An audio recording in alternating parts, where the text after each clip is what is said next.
Voltamos a apresentar Justiça na Tarde. Justiça na Tarde Debate. Pois bem, são 15 horas mais 1 minuto e vamos nós iniciando a partir de agora o nosso debate aqui no Justiça na Tarde.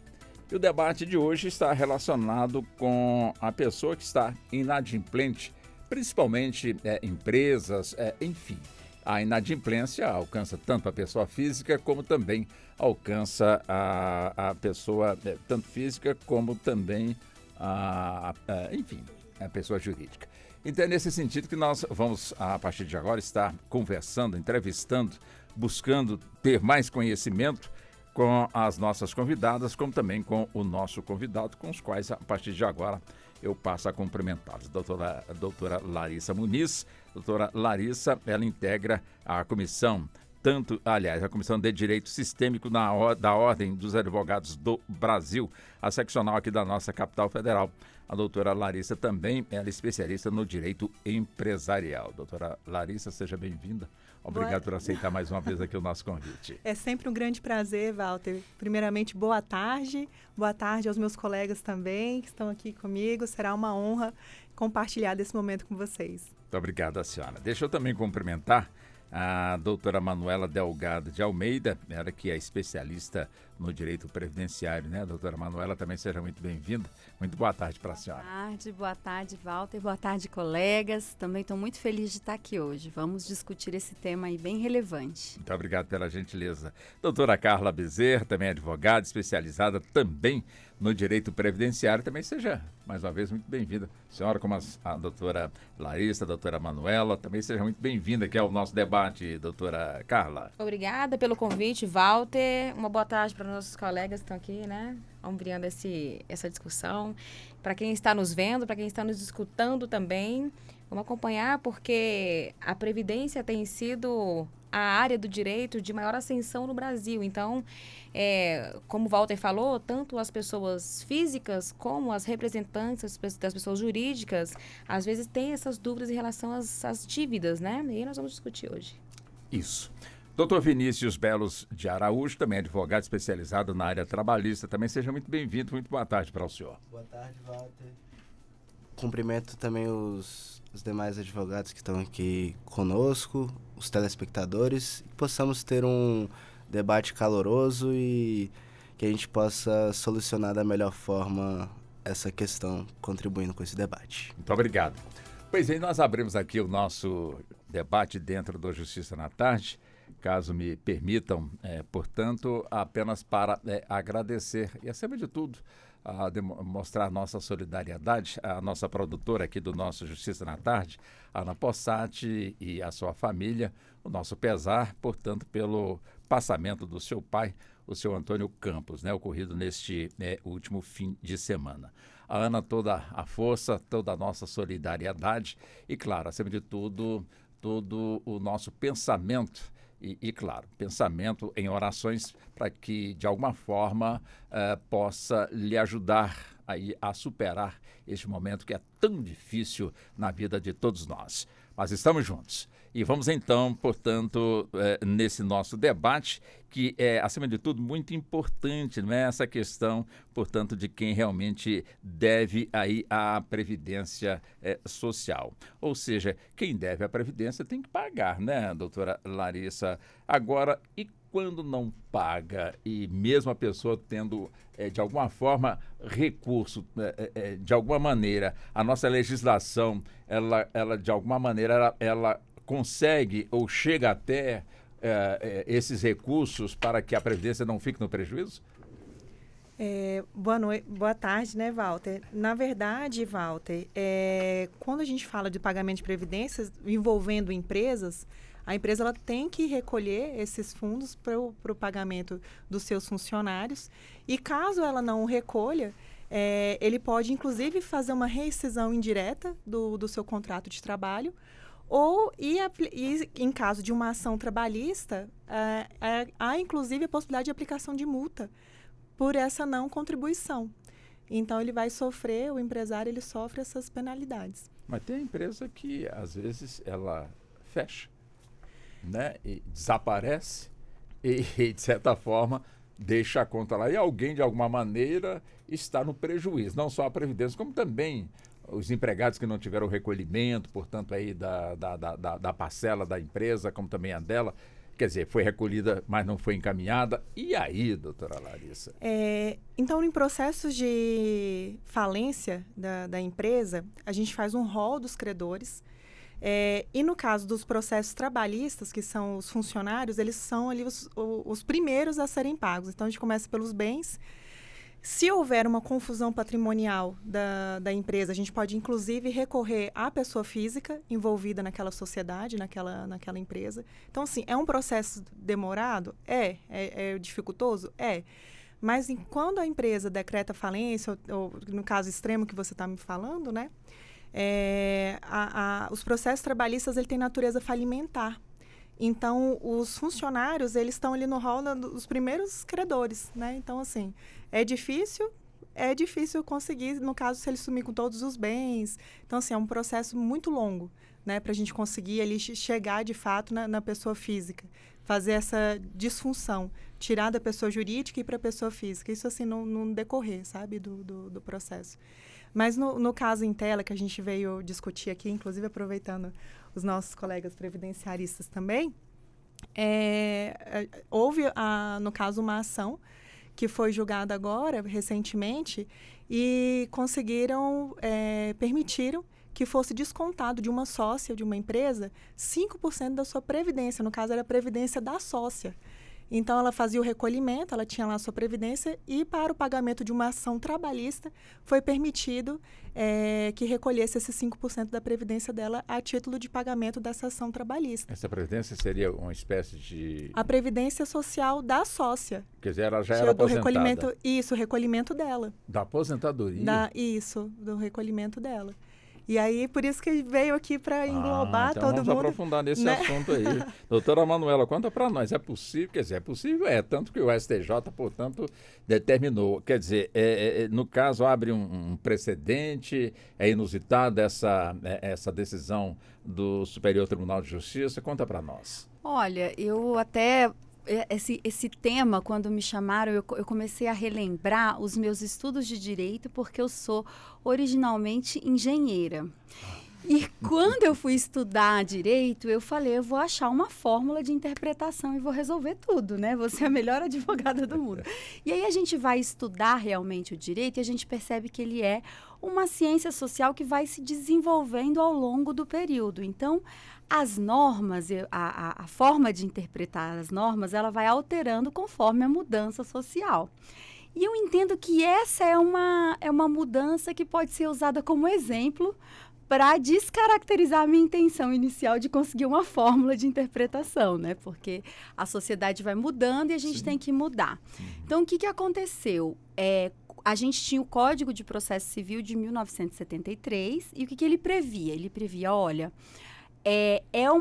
a verba alimentar, ou seja, aposentadorias, os salários, tem todos inclusive Montepios, aqueles antigos, todos, eles não poderiam são bens impenhoráveis. Essa era a descrição.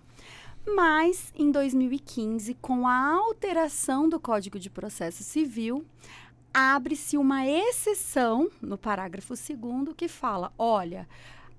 pode sim haver a penhora de salários, que é, no caso, o inciso 4º, né, do artigo, caso seja verba alimentar e não ultrapasse 40 salários mínimos, né, que aí tem também uma limitação.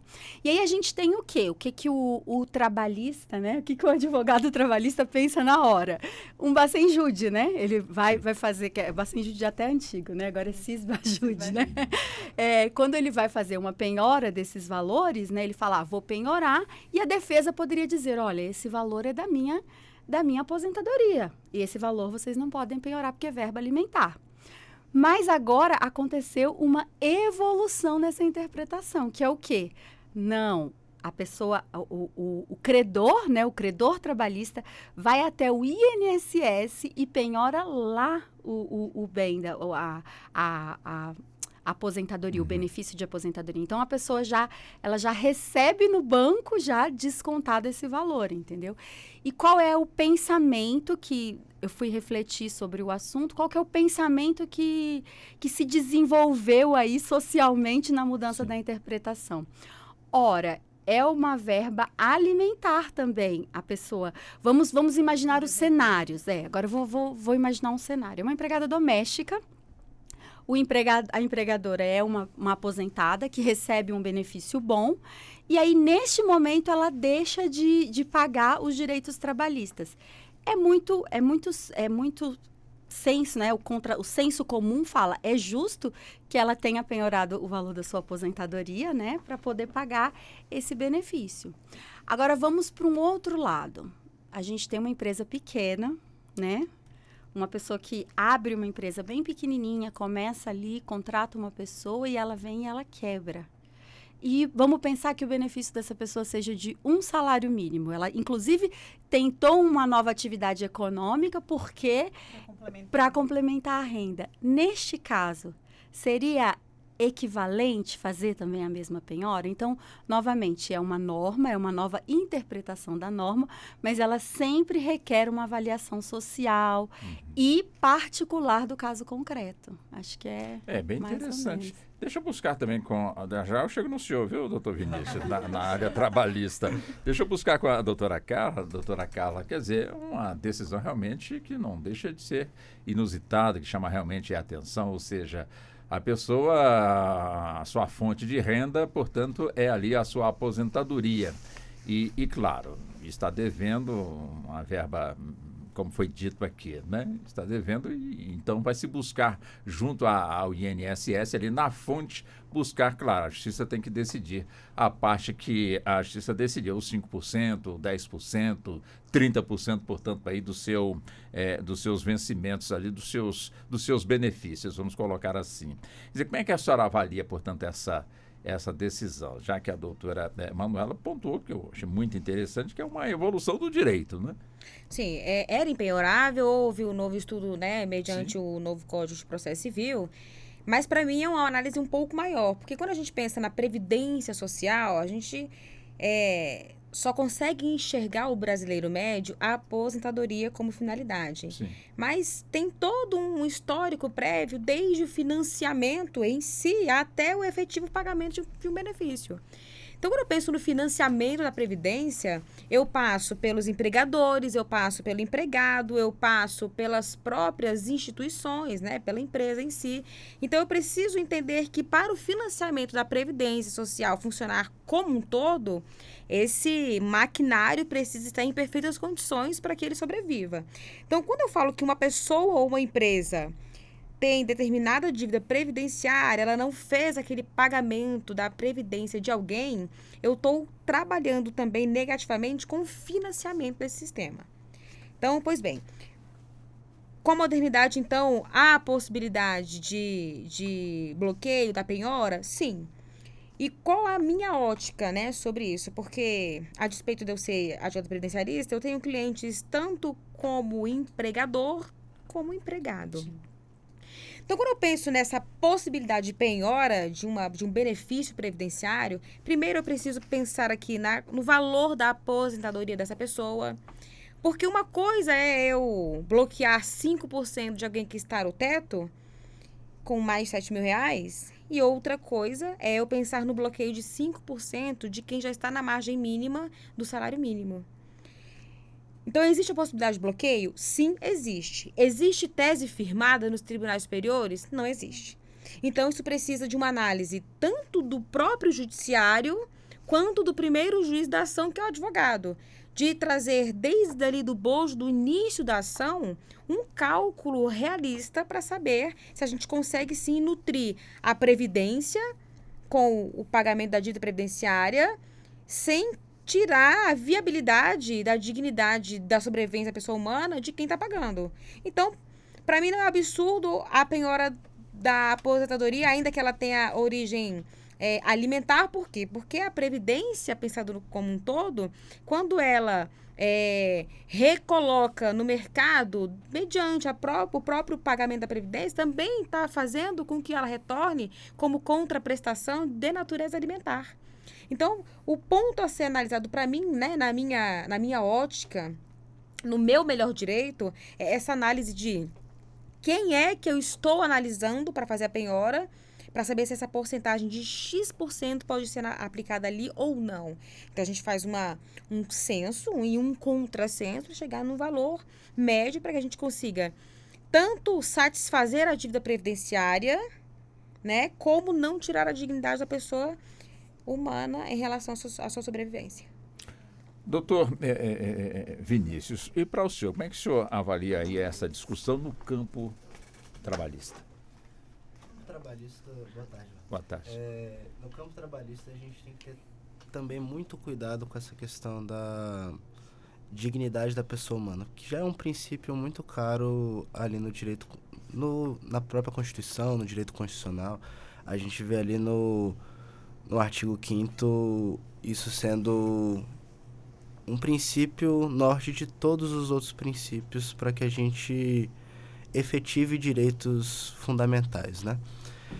E quando a gente pensa na esfera trabalhista, essa questão do benefício previdenciário, como as doutoras bem falaram, vem tendo uma construção, uma evolução no direito a respeito disso. Então, a gente tinha lá no CPC de 73 essa questão do bloqueio da penhora por se tratar de bens impenhoráveis. E hoje a gente vê, principalmente no nosso caso concreto, tendo uma certa mudança, tendo essa possibilidade de... Como é que a gente pode falar? Tendo essa possibilidade de penhora. E por que isso? Porque, como as doutoras falaram, tem essa questão da natureza alimentar. Foi tendo uma mudança. E acabou que, como as doutoras falaram, a gente tem uma necessidade, na verdade, de analisar muito o caso concreto, porque existem situações excepcionais em que, muitas das vezes, o credor, ele acaba não perdendo muito com essa penhora do INSS, mas a gente tem a situação da empregada doméstica. Muitas das vezes ela se sustenta basicamente com o INSS, principalmente quando a rescisão do contrato de trabalho e tudo mais. Então é uma questão que a gente tem que ficar sempre analisando o caso concreto.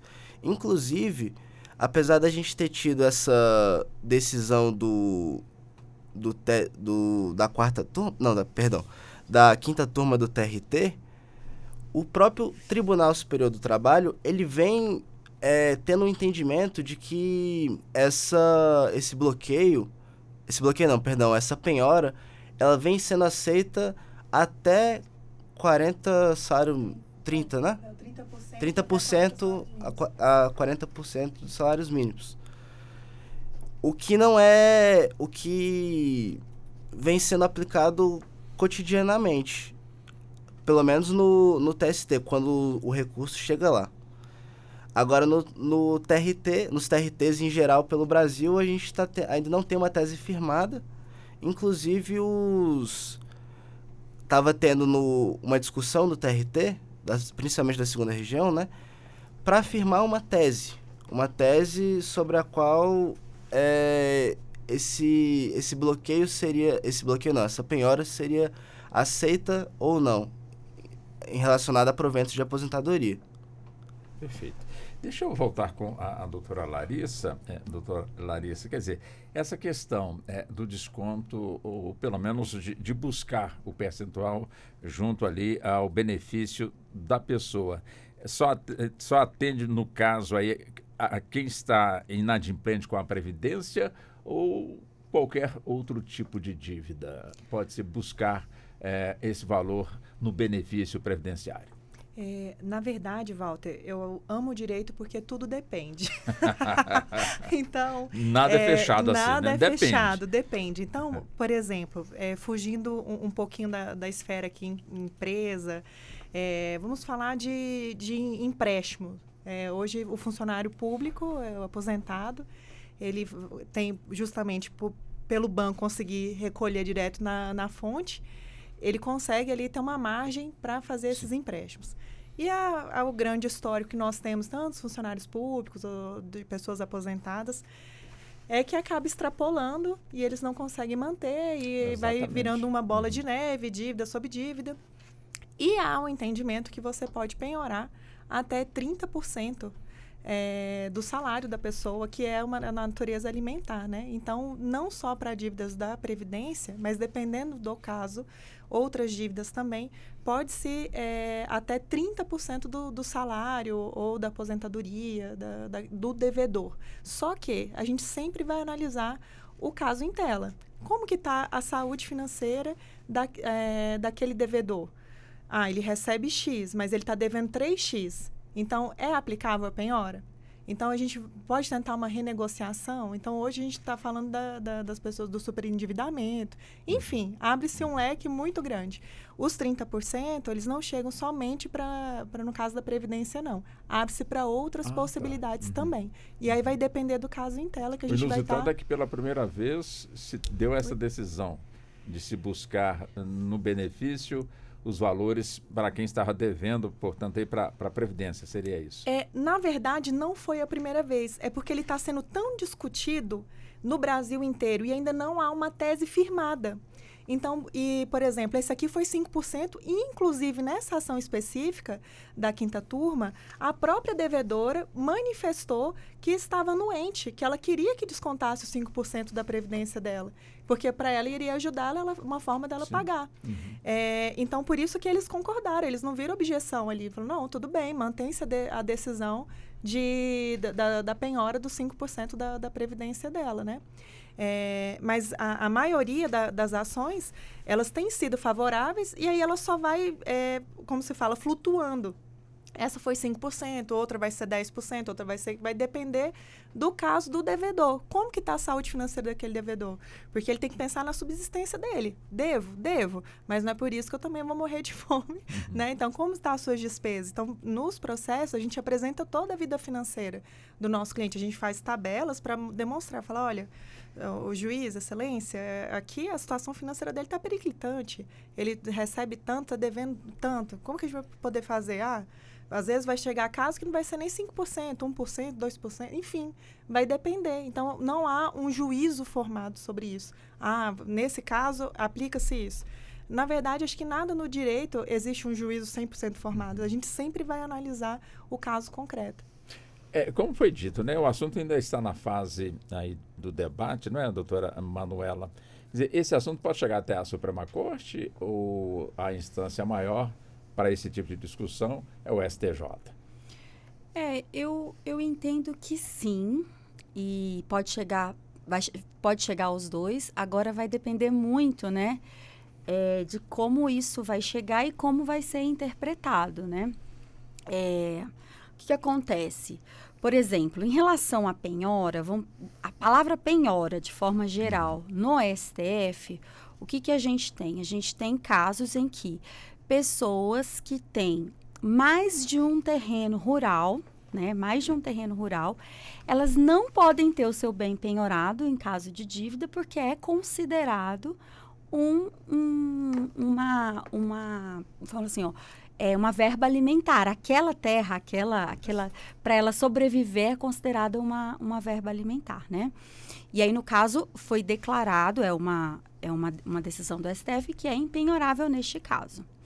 Já, eu tô dando exemplos para a gente conseguir pegar na mão. Já temos um caso em que o STF se manifesta que o fiador, né, ele pode ter seus bens penhorados no caso de dívidas, ou seja, ele já está... O que eu analiso? O que a gente vê nessas duas posições aí? Uma está tendo proteção social para aquele trabalhador que precisa de uma subsistência maior, Mas uma outra está tendo aí uma das características que eu acho que vamos dizer assim, que é estruturante da forma como o direito existe hoje, que é a garantia da propriedade privada. Por quê? Quando ele está trabalhando, quando existe uma posição do Supremo que é mais voltada para a garantia da propriedade privada, em que ponto que ela está garantida? As dívidas têm que ser pagas, né? As dívidas têm que ser pagas para a gente manter o bem social, mas para além do bem social, para a gente manter a estrutura capitalista que a gente tem, porque a estrutura capitalista ela não funciona se não houver essa... Então, por que eu coloquei isso? Esses dois pontos, dependendo de como eles forem explorados por nós, advogados, e dependendo de como a gente levar eles até as cortes superiores, pode sim chegar ao STF, a minha opinião. É claro que a depender, e aí a gente tem uma posição assim que a gente costuma avaliar, muitas vezes, em muitos posicionamentos, as coisas estão sendo levadas por advogados, eu acho que a gente tem uma responsabilidade nisso, de uma forma muito imatura, e muitas vezes fecham-se a porta para direitos aí que... Por exemplo, este caso, vamos lá. Nós já podemos aí fechar uma opinião geral. É relativo e depende do caso concreto. Então, para penhorar, o que é verba alimentar, né? Essa é a questão que se põe aí. O que é verba alimentar? Nesse caso da quinta turma, existiu a possibilidade... O que a gente tem no sistema previdenciário? A Previdência, o RGPS, né? Regime geral, sim, e temos a complementar. Nesse caso, permitiram que se penhore a previdência complementar. Agora, tudo é muito relativo. O que é verba alimentar, né? Como a gente vai tecnicamente entender o que é verba alimentar? Porque pode ser que a previdência complementar de alguém seja muito relevante para a parte alimentar dessa pessoa. E pode ser que não, né? Então, é esse cuidado e esse até receio que eu tenho de tudo chegar a uma repercussão geral, a um repetitivo no STJ. Porque senão acaba que fica tudo muito, a gente quer uma fórmula para resolver o problema e o direito não é assim, né? Doutora Carla, como é que a senhora... vamos avançando aqui, né?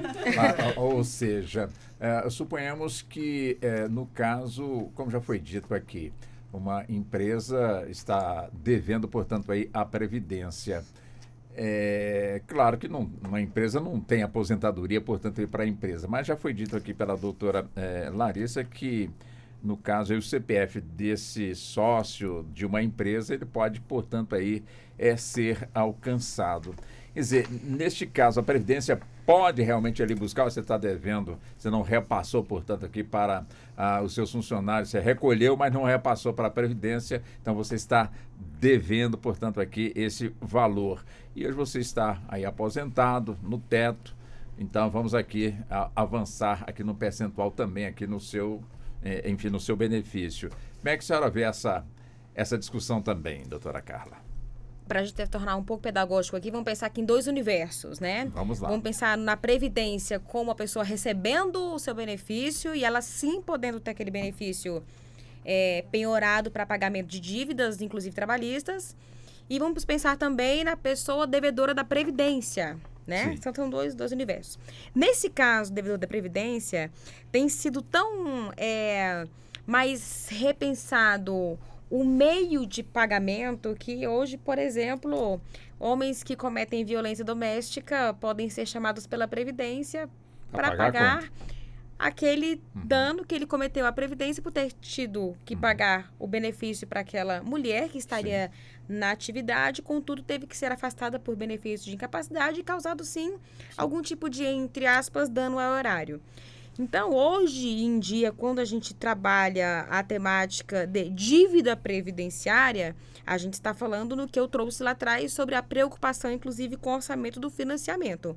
Então, sim, eu hoje enxergo também, porque é meu campo de trabalho, a previdência como uma pessoa, que ela precisa comer e tomar água, que são os meios que ela consegue adquirir as suas formas de manter aquele corpo em funcionamento. Precisa viver. Então, claro. Então, da mesma forma que a pessoa tem seu benefício previdenciário e ela pode responder por suas dívidas, inclusive trabalhistas, que foi como nós trouxemos o case, aquela pessoa ou aquela empresa também que deixou de pagar a sua contribuição previdenciária obrigatória, também deve ser intimada, sim, a fazer esse ressarcimento, esse pagamento. A contribuição previdenciária aqui no Brasil, sabe, Walter, eu acho super legal, porque o Brasil não é um país previdente. Como eu sou um pouco curiosa, quando eu viajo por aí, eu vou perguntando para as pessoas, vem cá, você paga previdência? Você paga previdência? Eu vou perguntando para as empresas pequenas, e elas vão me respondendo, e claro que a título de curiosidade, né, pela ciência, direito previdenciário que eu gosto de estudar, e para a gente ter um panorama mais claro e saber como se posicionar no mercado também. E o Brasil não é um país previdente.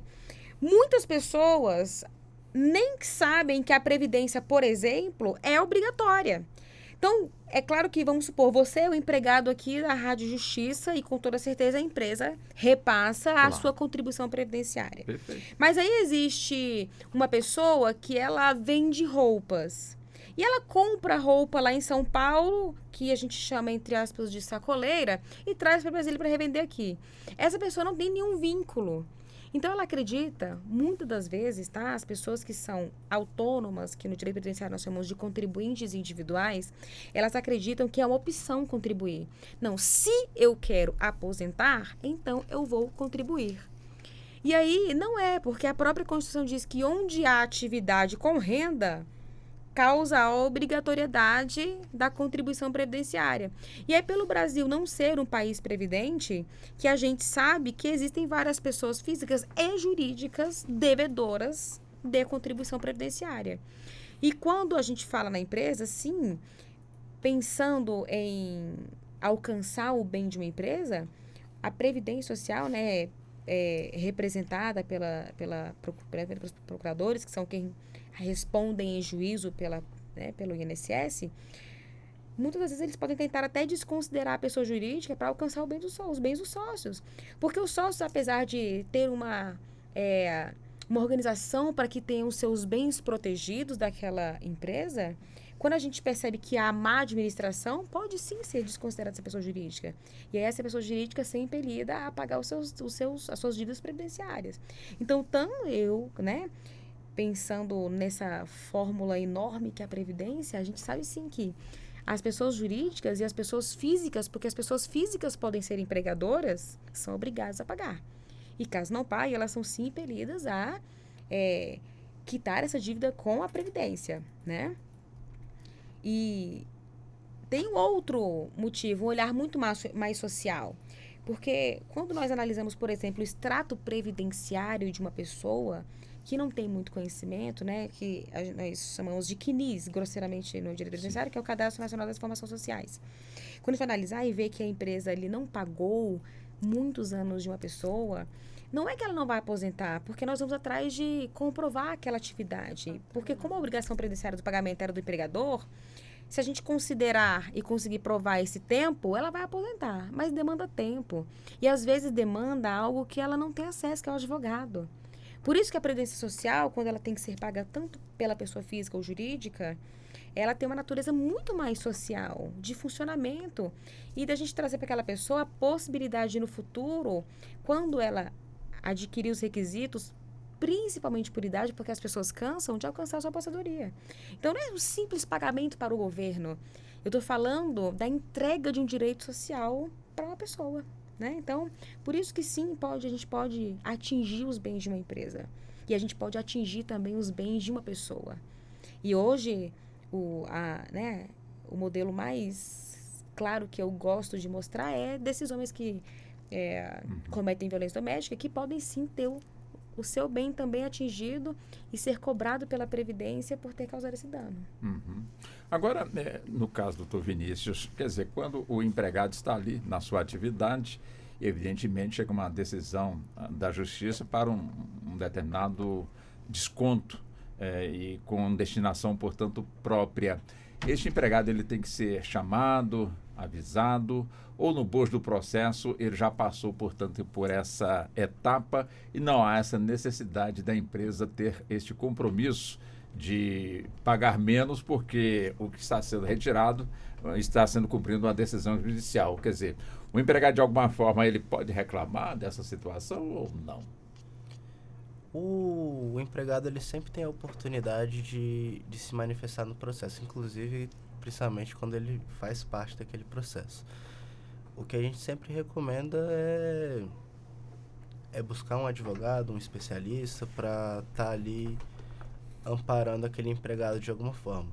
Então, por mais que às vezes ele seja surpreendido ali, às vezes no meio do processo, ou mais já numa execução, que muitas vezes acontece principalmente em casos de empresas que estão em recuperação judicial, em que temos aquela gama de sócios e tudo mais, tendo muitas vezes os seus bens penhorados, como o nosso case aqui, né, da sócia, em que eles vão acabar recebendo aquilo mais para frente, ou às vezes não, como eu posso dizer, ou às vezes acabam tendo decisões negativas naquele ponto, mas eu acho que o importante sempre é a gente ter o acompanhamento de um advogado, porque por mais que a gente tenha no direito trabalhista essa questão do jus postulandi, né, que é o direito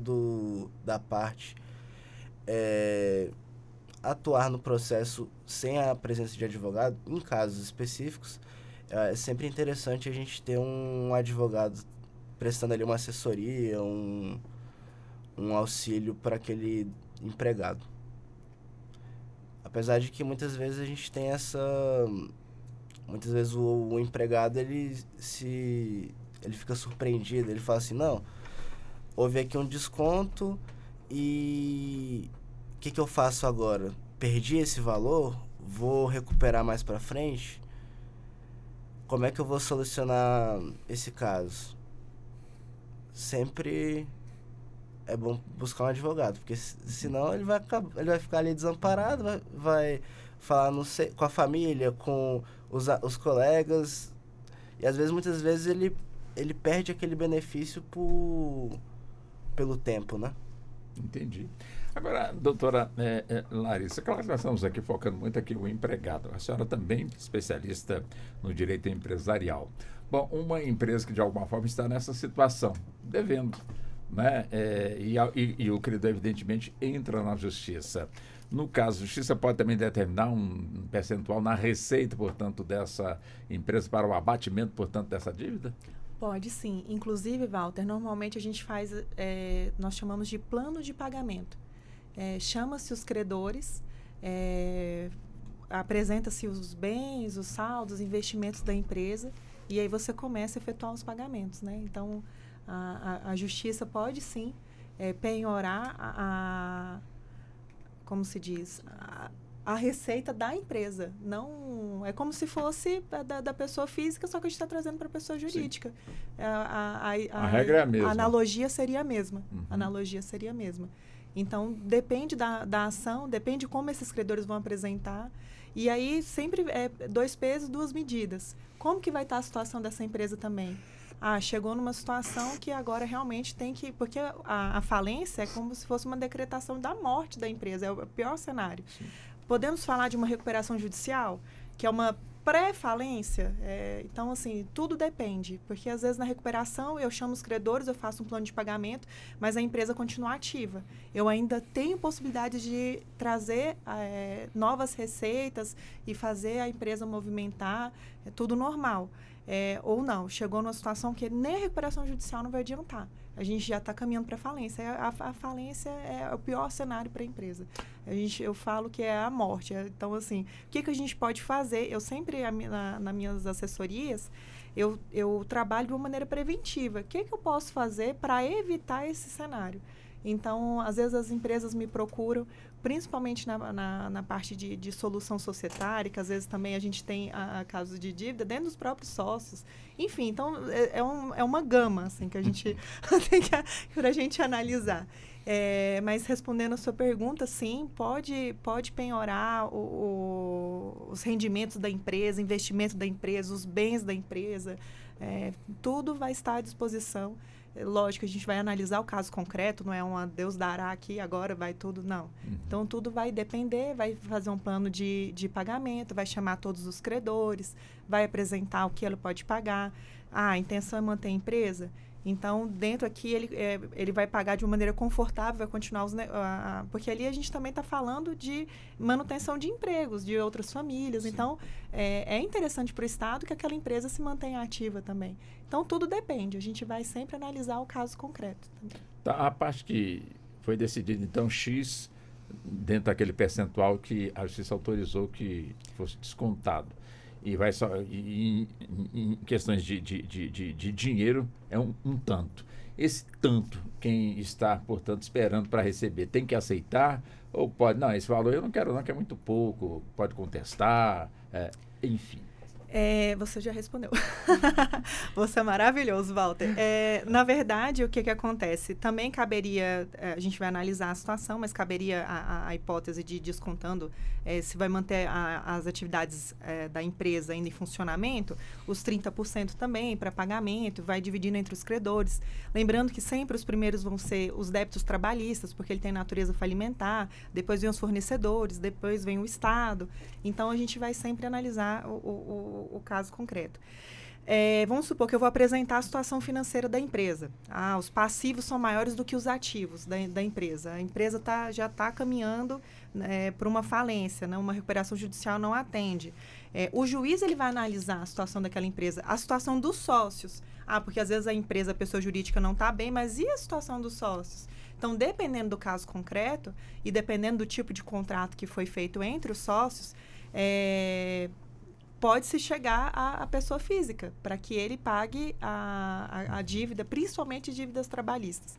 Como a dívida trabalhista tem natureza falimentar, normalmente, para fazer a desconsideração da pessoa jurídica, ela, digamos assim, um pouco mais fácil do que um credor convencional.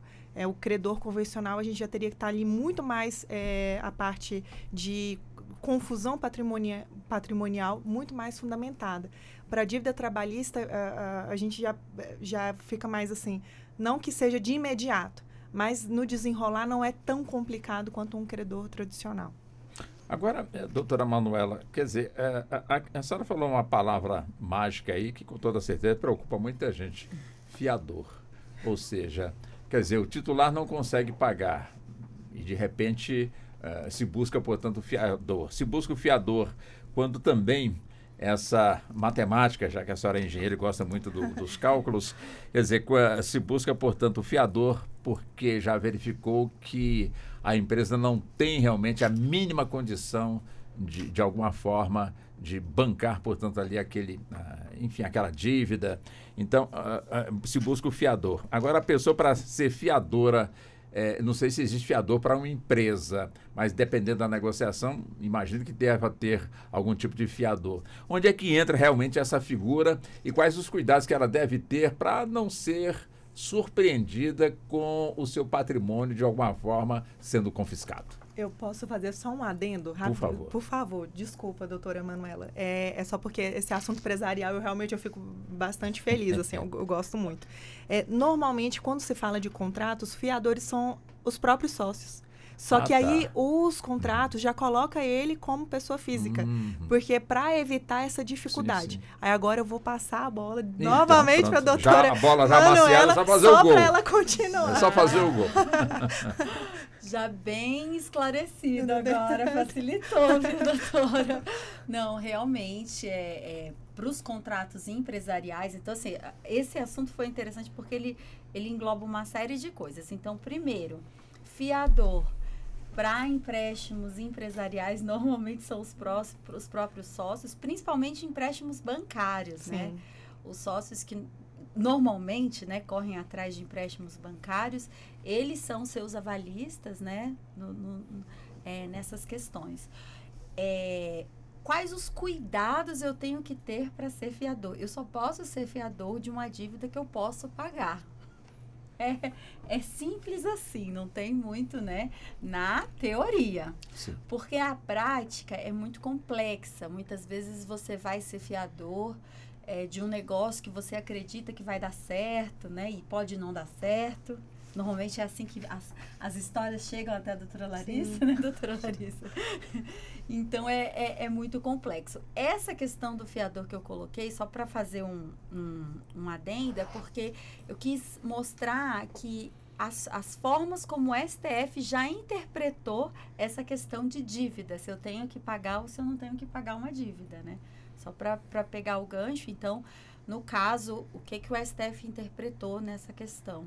Se eu sou fiador, se eu fui lá e assinei, né, no caso, ou pela minha empresa, ou até a fiança de aluguel, né, que também tem muito, então eu tenho que pagar. Então, os meus bens são penhoráveis. Esse é o ponto, né, que a gente colocou. E quando que o STF entendeu que não? Olha, neste caso, os bens não são impenhoráveis. É aquela família que tem uma propriedadezinha, e mesmo que esteja com terrenos diferentes, porque às vezes ela tem terrenos diferentes, mas não ultrapassa os quatro módulos rurais, que são a base aí para você, né, ter uma cultura de economia familiar. Aí nesse caso, né, foi diferente. Mas voltando para a sua pergunta, é muito complexo na prática a gente decidir assim, olha, não seja fiador ou seja fiador. Isso eu estou olhando do ponto de vista do cliente, quando ele chega com um problema, contando a história do passado, né? Que normalmente ele até uma sugestão aí para quem estiver ouvindo a gente,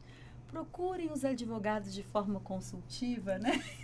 De repente a gente pode evitar aí uma série de problemas. Mas quando normalmente chegam nessa situação, normalmente é isso, uma pessoa que, eu acreditei no meu amigo, ou eu acreditei na empresa que eu mesma fui fiador, né? E não é fácil. E na hora de pagar, o que a gente tem que fazer como advogados? A gente tem que buscar o mais justo dessa dívida, porque muitas vezes ela tem excesso de juros, ela tem uma cláusula abusiva. Né? Tem muitas cláusulas aí, muitos contratos que são impagáveis. Então, a gente precisa equalizar essa dívida, deixar ela equilibrada, e depois vamos para a segunda parte, que é a parte que a gente está discutindo aqui, é como pagar, e aí se é permitido ou não a penhora, né? No caso de ser uma dívida trabalhista, se é possível a penhora na pessoa física, no benefício de aposentadoria. E que eu entendo que depende, e o depende é muito, muito, muito, muito delicado. Por isso que a gente, como advogados, tem que ter muita preocupação em colocar fatos de forma organizada e também fundamentar, né? Fundamentar bem o direito na questão constitucional, não só legal, porque é assim que a gente vai amadurecendo aí o nosso direito. Agora, doutora Carla, a Previdência, ela tem mecanismos para poder cobrar, portanto, aí, de quem está na inadimplência? Existe um controle, portanto, na instituição? Opa, esse mês não entrou de X. Opa, esse mês também já é a terceira vez que não entra. Quer dizer, e nessa altura tem toda uma cadeia, né? Se não entrou da empresa, automaticamente o empregado também, de alguma forma, está ali. Como a senhora também muito bem explicou, mas a culpa não é do empregado. Para aposentar, dá-se, portanto, aí um jeito. Mas a Previdência precisa realmente dos recursos. Ela tem condições, braços, mecanismos, legislação própria para que, de alguma forma, busque, portanto, esses valores que estão ali, às vezes, há dezenas de anos, sem que haja, portanto, um recolhimento? Não, tem sim. Então, existem algumas modalidades de meios de pagamento de previdência, né? Então, existe o nosso famoso autônomo, que é ele que tem a própria atividade e faz a sua própria contribuição. E existem, né, os empregados que têm a contribuição administrada pelos empregadores. E a Previdência, assim como o Estado, tem meios de fazer esse tipo de controle e de cobrança e meios efetivos, tá?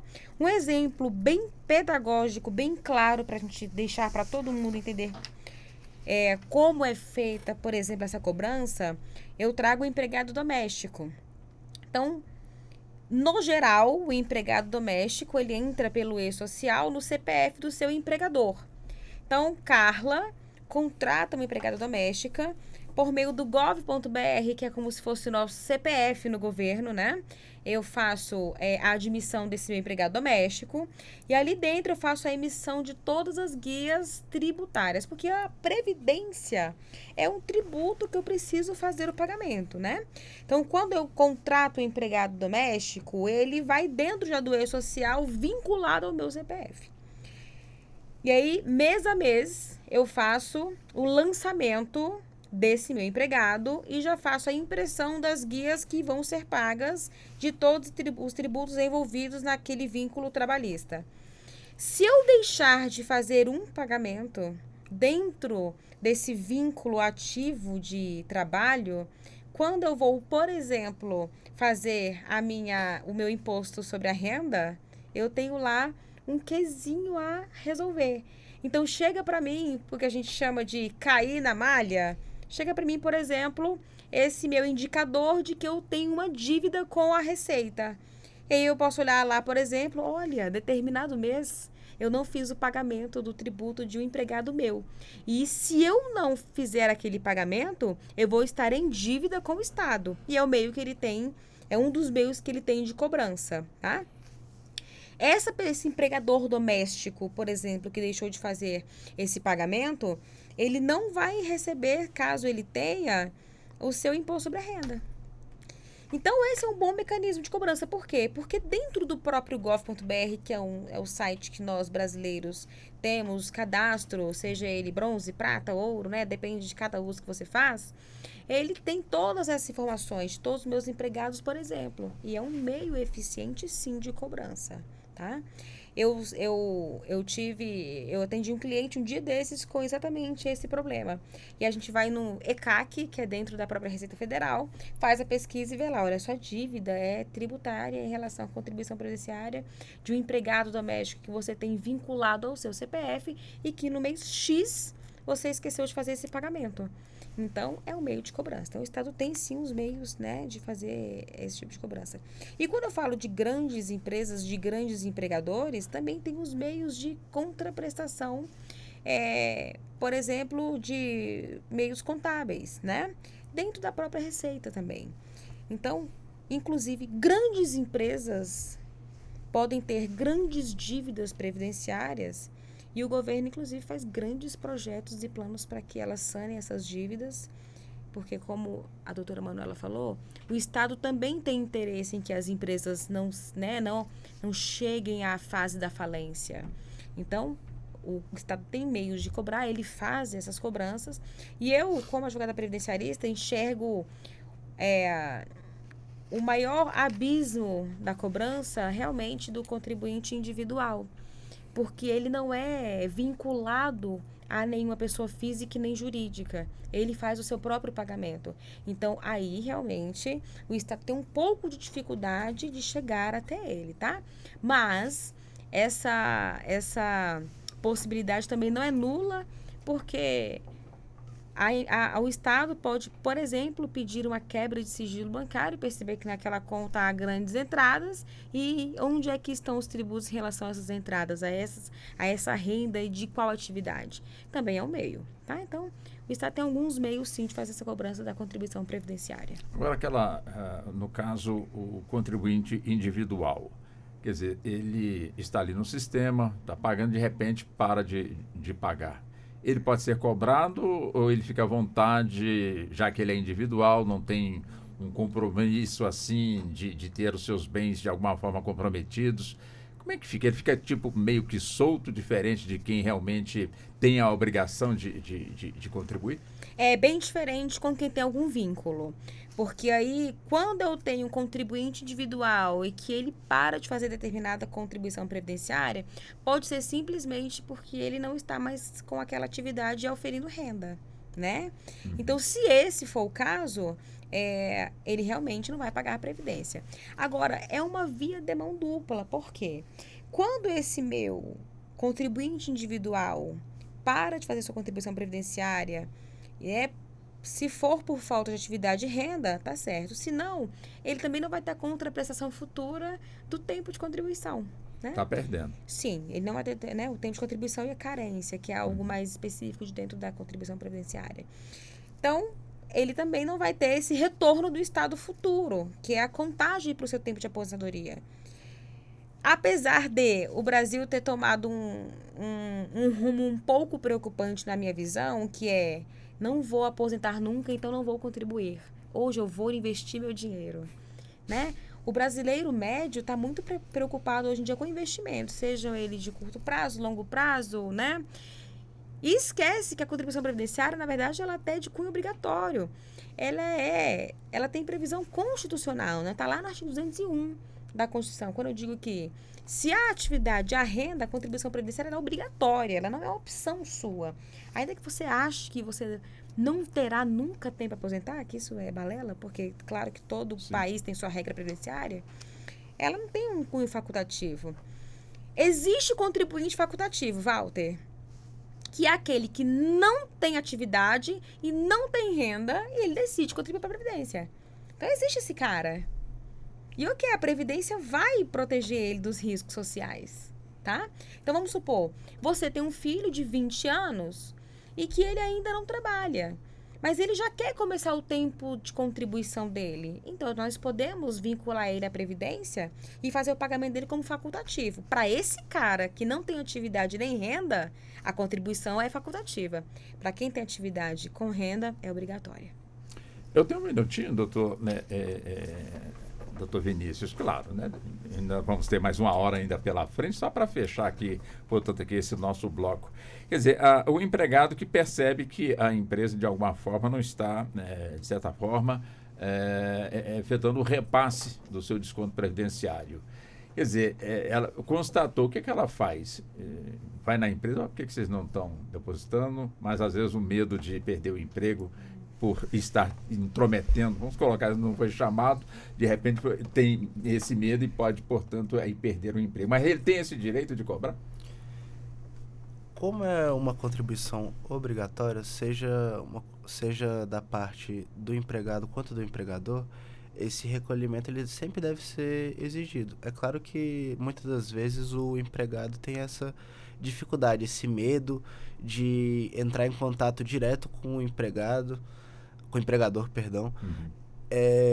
para pedir esse recolhimento, ou às vezes contornar essa situação, porque às vezes atrasou o recolhimento, ou às vezes o recolhimento não foi feito. O ideal é sempre ter esse espaço de conversa. Primeiro a gente tenta na via tradicional. Chega ali, marca uma reunião com o empregador, ou se você não tem contato direto com o empregador, porque muitas vezes você é um terceirizado, você está numa empresa um pouco maior, você conversa com o seu supervisor, com o gerente ali que está no contato direto com a sua empresa. E quando isso não acontece, a gente vai para a via judicial. Tanto é que aqui no case a gente teve apesar de ter sido um recolhimento, uma penhora de recolhimento, uma penhora por um benefício previdenciário que a sócia já estava recolhendo. Imagina a situação em que a sócia não está recebendo aquele valor. Ela vai entrar na via judicial. Bom, é claro que nós temos mais uma hora, né? Falou aqui em questão empresarial, os olhos da doutora Larissa chegam a brilhar assim, né? Mas nós vamos falar mais a respeito do assunto, tá bem? Nós vamos sair para o intervalo, são 15h59, voltamos em instantes. Até já. Você está ouvindo Justiça na Tarde.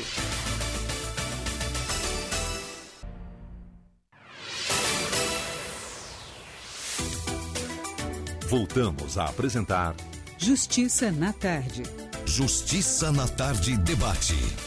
Pois bem, vamos nós, são 16 horas mais 5 minutos. Estamos já entrando na segunda hora do debate dentro do Justiça na Tarde. Você que nos acompanha pela 104,7 FM, como também está nos acompanhando pelo canal da Rádio Justiça no YouTube, imagem e som. Muito obrigado pela sua sintonia, por estar, portanto, também acompanhando aqui o nosso debate. Debate que hoje está dentro da questão da dívida, onde principalmente a pessoa que é aposentada e a justiça já entende que a pessoa que é aposentada e deve, ela pode também, de certa forma, buscar dentro do seu benefício um percentual para que ela, portanto, comece a pagar ou pague, portanto, ou quite, portanto, aquele seu débito. É nesse sentido que hoje nós estamos conversando com as nossas convidadas e convidado, doutora Carla Bezerra, que é advogada, especialista no direito previdenciário,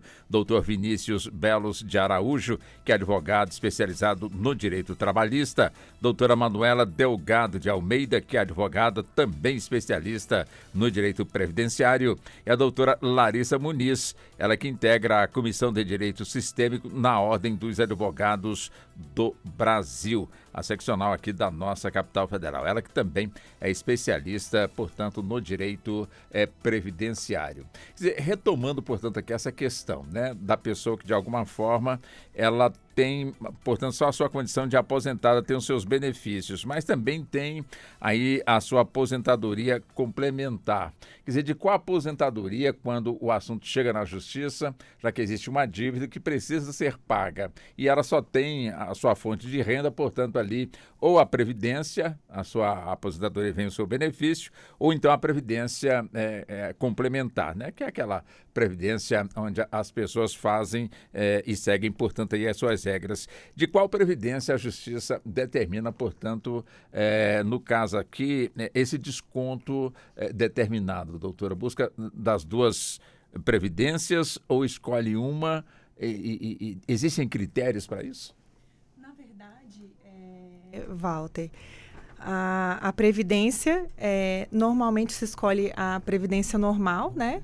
E caso aquilo não atenda, ou no próprio... Depende, na verdade, vou corrigir.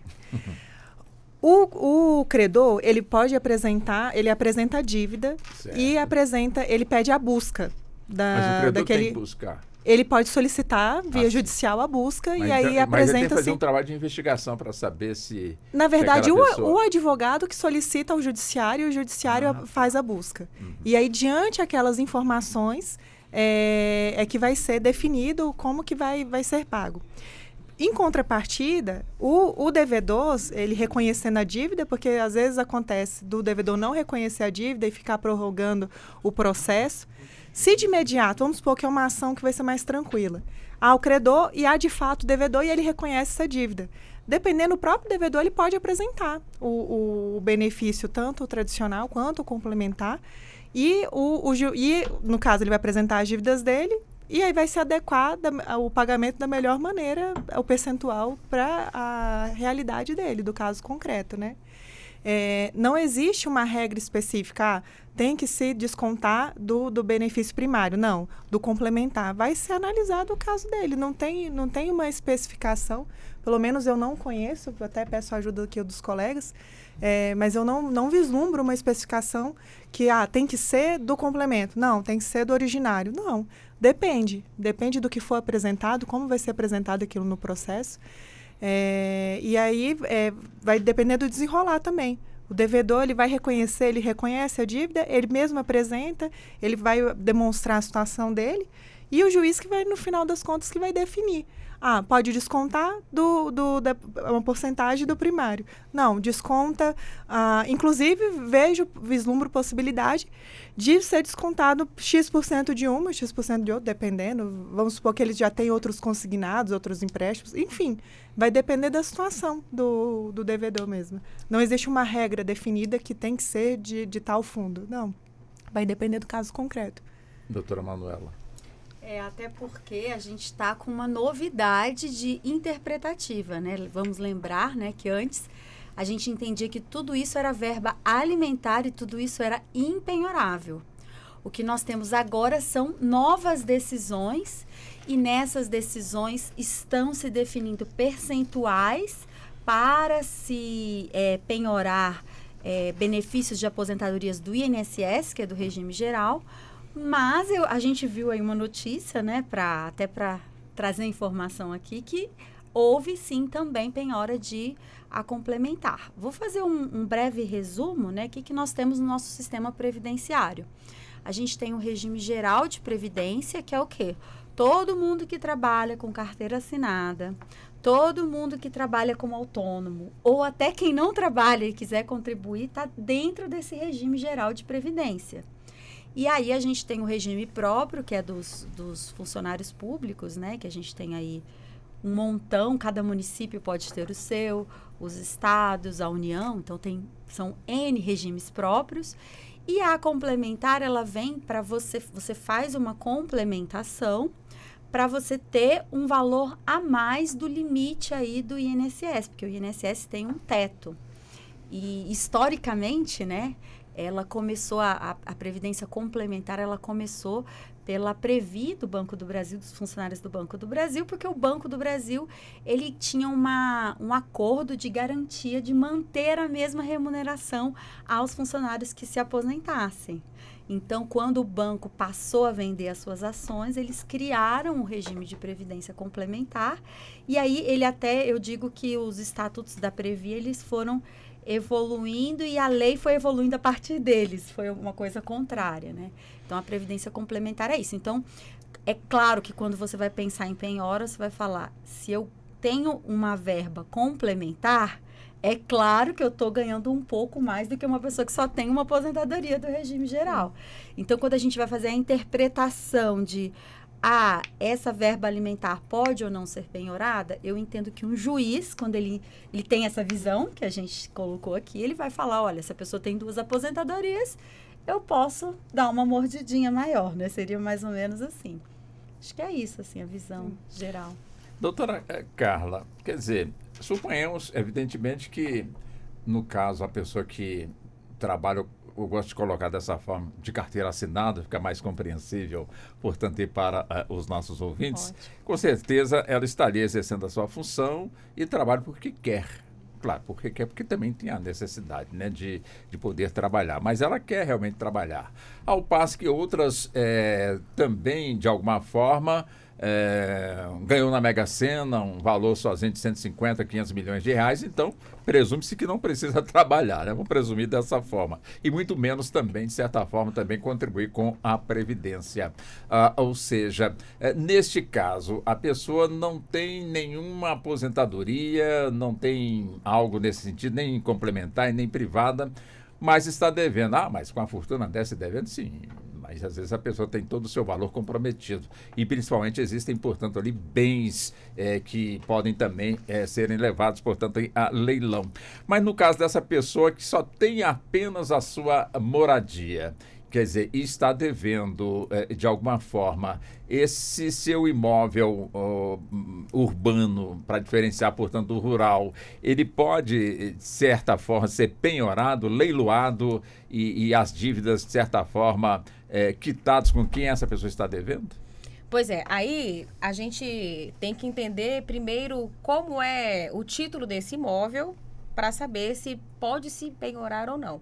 Em regra, é impenhorável, tá? O lugar que essa pessoa mora. Mas eu vou te falar que eu tive um processo em que a dívida não era trabalhista, era uma dívida de aluguel, tá? E aí, olha que novidade, gente. É a questão do fiador. Exatamente. E esse fiador só tinha essa casa como bem que pudesse ser penhorado. Uhum. E aí, essa pessoa morreu, esse fiador morreu, e nós conseguimos entrar com o inventário para penhorar essa casa. E aí a gente conseguiu mexer nesse imóvel, e esse imóvel também era usado como moradia pela filha da pessoa falecida. Ainda assim, nós conseguimos alcançar ele. Primeiro, alcançamos mediante a escritura pública no cartório e fizemos a inscrição da penhora no imóvel, e depois nós conseguimos alcançar ela por meio de inventário. Entrei como credor Então, como credor, eu entrei como inventariante e aí a gente conseguiu bloquear aquele valor específico do bem. Então, aquele bem vai ter que ir à venda e quando ele for à venda, nós teremos X reais daquele bem. Bom, o que eu quero dizer com isso? Por que a gente fala sempre depende? O depende também, se o bem, ainda que seja de moradia da família, for de valor vultuoso, eu consigo fazer com que aquela família more em outro lugar e ela cumpra a obrigação dela de dívida. O que seria vultuoso? Vou dar um exemplo. Ela tem uma dívida de contribuição previdenciária de 15 mil reais de um empregado doméstico que ela tinha e não recolhia esses valores e ela mora numa casa que vale 4 milhões no Lago Sul. Então, não é compatível com uma pessoa que mora numa casa de 4 milhões no Lago Sul dizer que, por aquele imóvel ser bem de família, eu não posso penhorá-lo porque não vou tirar daquele local. Não. Ele consegue, com toda certeza, morar em outro local, cumprindo com a obrigação previdenciária dele, fazendo a dívida dele né, se a gente sustentar aquela dívida. Então, depende. A gente, como advogado, eu sempre falo, em todos os locais que eu passo, palestra, sala de aula, que o advogado, ele é sempre o primeiro juiz da causa. Se eu levar ao pé da letra o que está escrito na letra da lei, eu não vou conseguir lá na frente formar, por exemplo, jurisprudência nova. Então, eu preciso inovar como advogado, trazer tese dentro do meu processo e fazer com que aquela modernidade de entendimento seja acatado pelo judiciário. Então, se eu, Carla, sou advogada de uma empregada doméstica que teve as suas contribuições previdenciárias não recolhidas durante determinado lapso temporal e provar que aquela família tem apenas aquele bem, apenas aquela casa, mas aquela casa de valor vultuoso, que ela conseguiria morar tranquilamente em outro local, cumprindo com a dívida dela, com toda certeza esse vai ser um pedido meu. Na verdade, quem cumpre de cobrar dívida previdenciária é o próprio INSS, né? Agora, quando eu apresento para o INSS que houve aquela atividade e a sonegação daquele imposto, o INSS vai cobrar e ele vai ter as informações porque eu vou dar dentro do meu processo. Então, é clarear mesmo o judiciário de toda a situação que está dentro daquele processo, né? Então, era como, por exemplo, o benefício, a aposentadoria, que tinha a proibição de bloqueio, de penhora. Ele tinha. E por que determinado tempo, por que o Código de Processo Civil de 2015 decidiu que então poderíamos mexer com essa verba? Porque, com toda certeza, vários advogados trouxeram suas peças que, não, olha, a aposentadoria, ela tem natureza alimentar, não tem? Mas a dívida trabalhista também tem. Então, por que eu vou superestimar um benefício previdenciário e deixar lá embaixo a valoração de uma dívida trabalhista? Não, vamos equiparar aqui então. E vamos então relativizar e observar caso a caso. Então, se essa pessoa aqui tem um benefício previdenciário de 5 mil reais, vamos bloquear então 10%, que equivale a 500 reais. Não. Ela tem aqui um benefício de apenas um salário mínimo. Bloqueia-se então 5%. Então, essa modernidade judicial quem traz somos nós advogados, colocando à disposição do judiciário todas as informações pertinentes, porque o juiz tem a livre convicção. E somos nós que despertamos essa livre convicção no juiz, colocando à disposição dele todas as informações.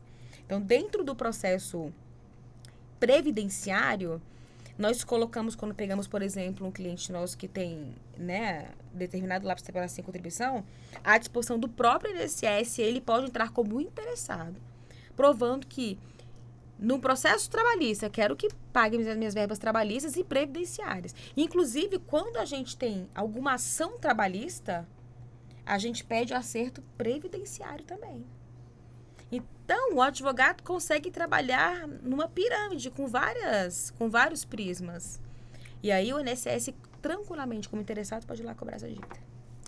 Dentro dessa questão, doutor Vinícius, claro, né, tem empregado que, às vezes, para fugir de determinados compromissos, como pensão alimentícia ou algo parecido, chega na empresa, A doutora já está me olhando aqui, falou empresa, ela me olha.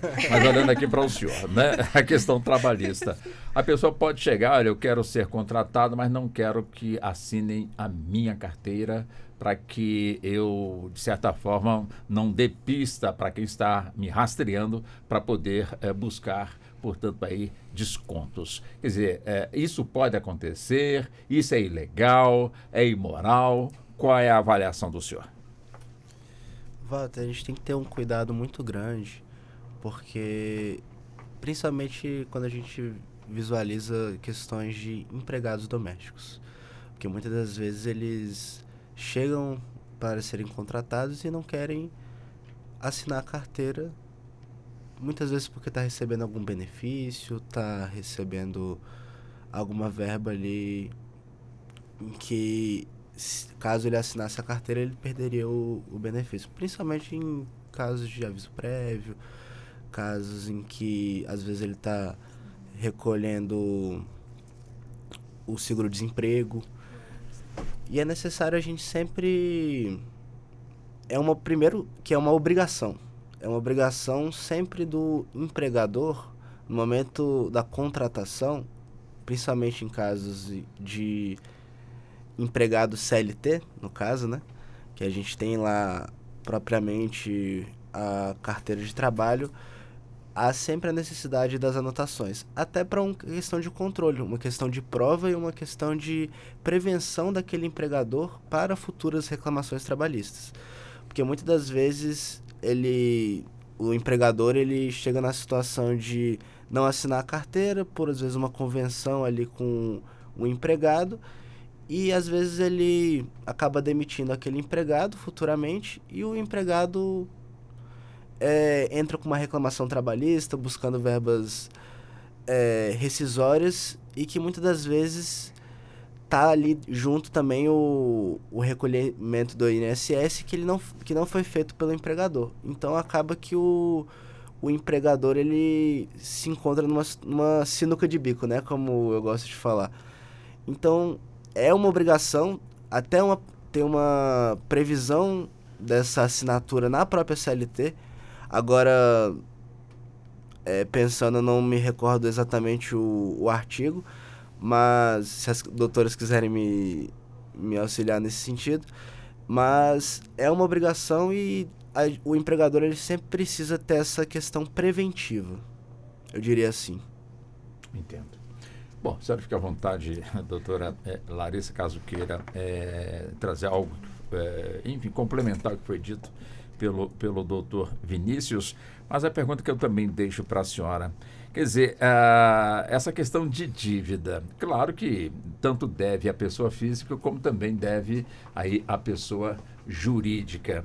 Agora, é aquela questão, a lei é a mesma quando se fala em cobrança, tanto para quem está na condição de pessoa física, como também na questão jurídica, porque é comum de se ouvir no Brasil que os grandes devedores, principalmente de INSS, é o que a gente escuta por aí, né?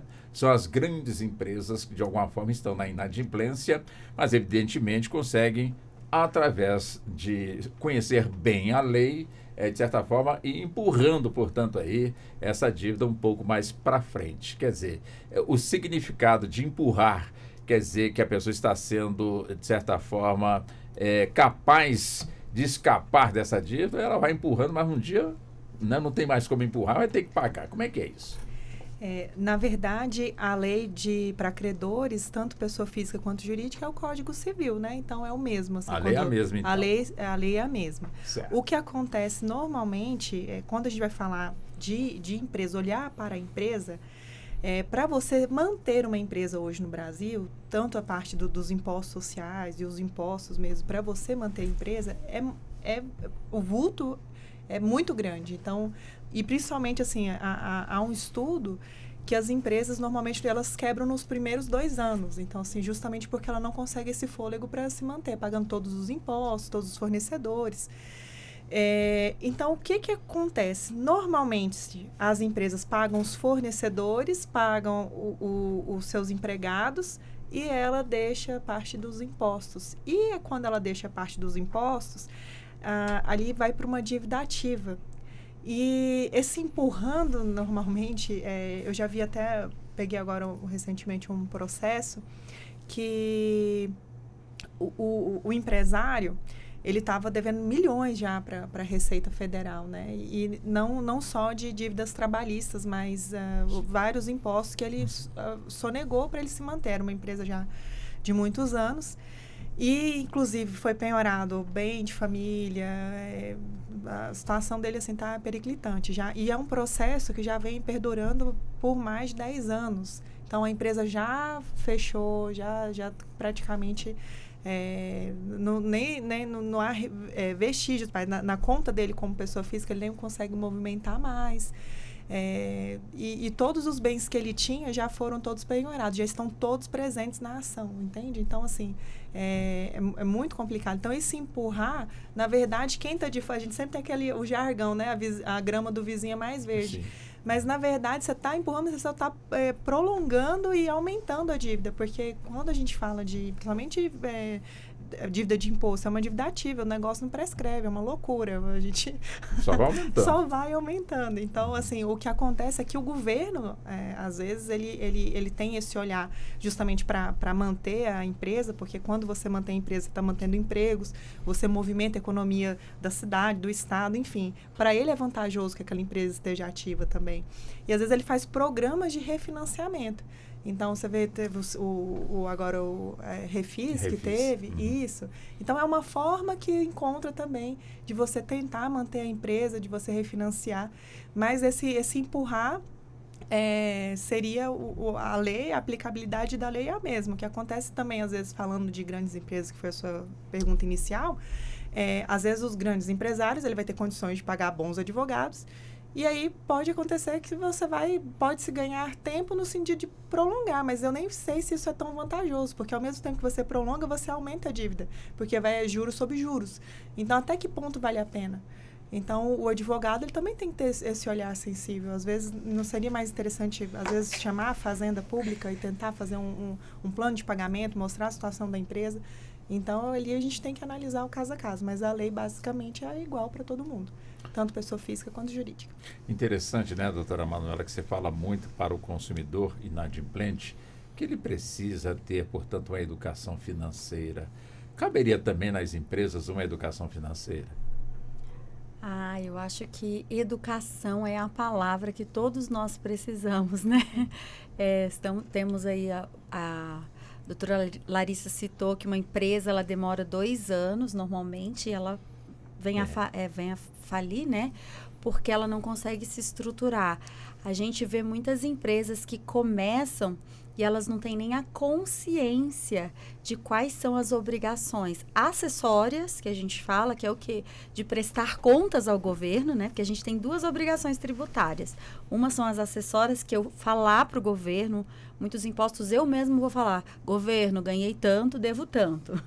E as obrigações em si, que são as realmente de pagamento. Então, o nosso sistema, ele é complexo. Agora estamos aí com uma nova reforma tributária, né? Para dar uma pimentada na situação dos empresários. Mas, assim, existem muitas obrigações previdenciárias, tributárias, que muitas vezes eles até desconhecem. Então, realmente, concordo totalmente. Falta educação para todos nós. A senhora queria complementar? Não. Eu só estou olhando para você, Val. E eu olhando para a senhora. Posso complementar, Val? Pois não, doutor. É até interessante as empresas começarem a fazer programas para essa educação. Até por uma questão de prevenção de processos futuros, assim. Eu acho que toda vez uma empresa bem estruturada, na verdade, é aquela que busca solucionar os problemas dela própria, mas também os problemas de fora. E para isso, eu acho que quanto mais a gente investir em programas de educação, principalmente para os funcionários, para atendimento ao público e tudo mais, facilita na entrega do produto final pro consumidor, no caso, né? Perfeito. Doutora Carla, quer dizer, essa questão realmente, a gente começou falando aqui justamente na possibilidade, né, agora real, de se poder buscar junto aí aos benefícios de quem está, de certa forma, aí na Previdência ou então na sua aposentadoria complementar. Quer dizer, começamos por aí, já existe, portanto, essa possibilidade, como também existem possibilidades também da pessoa que tem o seu imóvel único, dependendo da situação, ter também penhorado também aí este seu imóvel. Agora, tem também uma situação que, com toda certeza, mereceria também uma reflexão maior. São aqueles empregados e empregadas de uma grande empresa que, de repente, entram no processo de falência. Aí, claro, né, tem sempre todo um protocolo, quem é que vai receber primeiro, quem é que vai receber por último.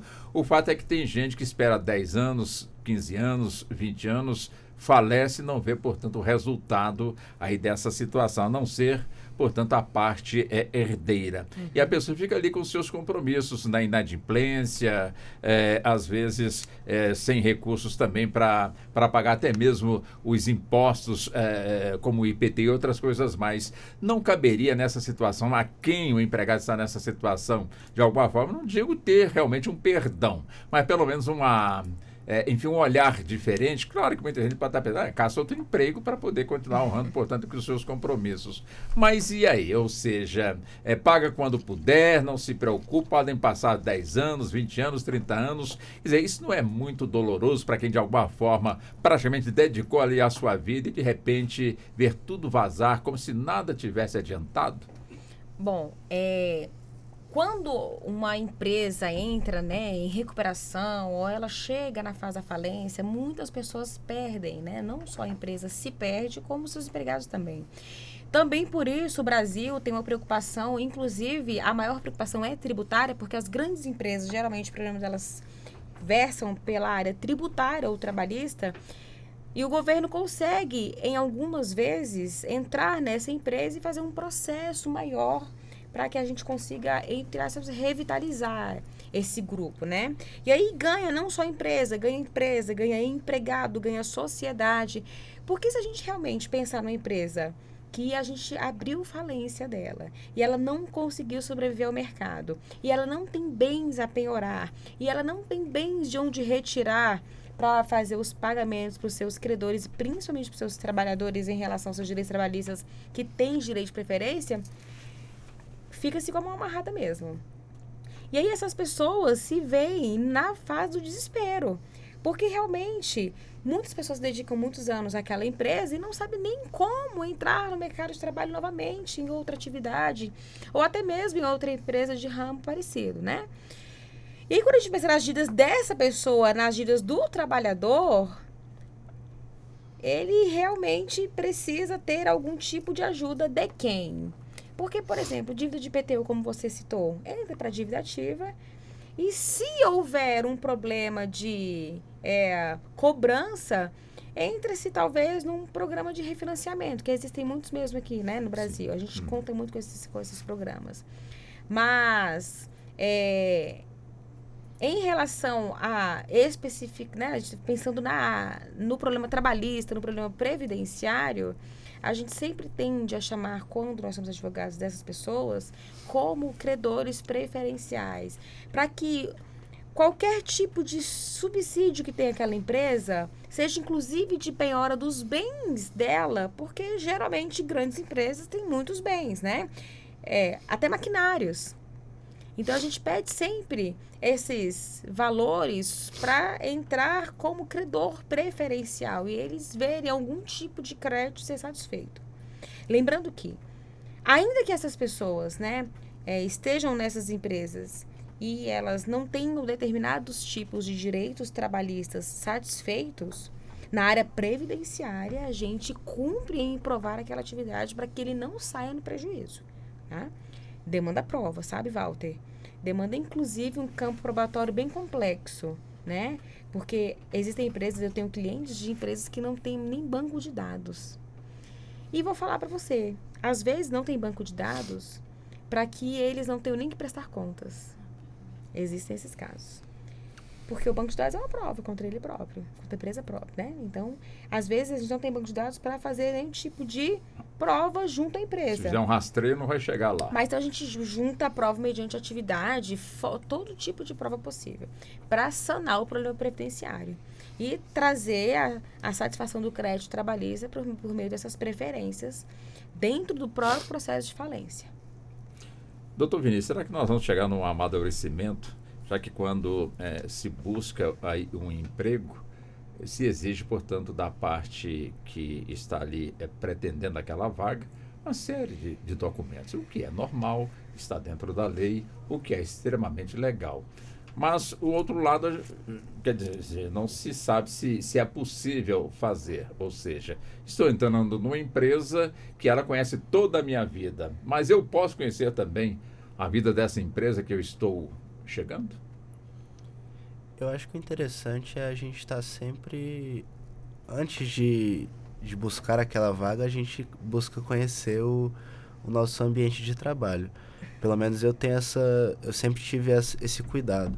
Principalmente quando a gente faz uma entrevista de emprego, a gente como advogados, a gente sabe que quando a gente trabalha para um outro advogado ou para um escritório de advocacia, quando a gente prepara o nosso currículo, mas a gente também pesquisa sobre aquele escritório de advocacia. A gente vê a área de atuação, como ele vem se portando no mercado e tudo mais.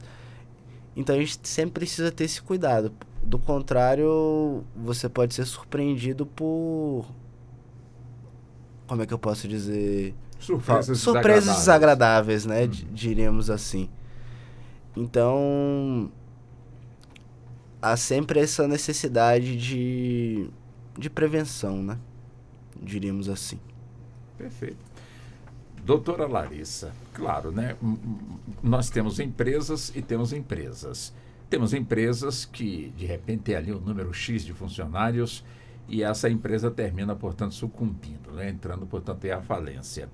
E um mês depois, o mesmo dono tem uma outra empresa com um outro CNPJ, porque aquele que faliu enfim, esqueceu, está sepultado. Quer dizer, a pessoa que tem esse conhecimento e que está esperando, portanto, naquele CPF, né, da empresa antiga, de alguma forma solucionar para ver se ele tem também ali como receber os seus direitos. Essa pessoa, sabendo que essa mesma pessoa física abriu uma outra empresa, ela pode ir lá que eu digo na justiça, e de certa forma requerer que aquela nova empresa lhe pague o que a antiga empresa do mesmo dono lhe deve? Pode sim. Depende, lá vai, né, a depende. Palavra maravilhosa, né, o Walter? Depende do processo, inclusive, a gente utiliza muito isso, nós utilizamos muito, nós advogados, isso, principalmente para falar de grupo econômico.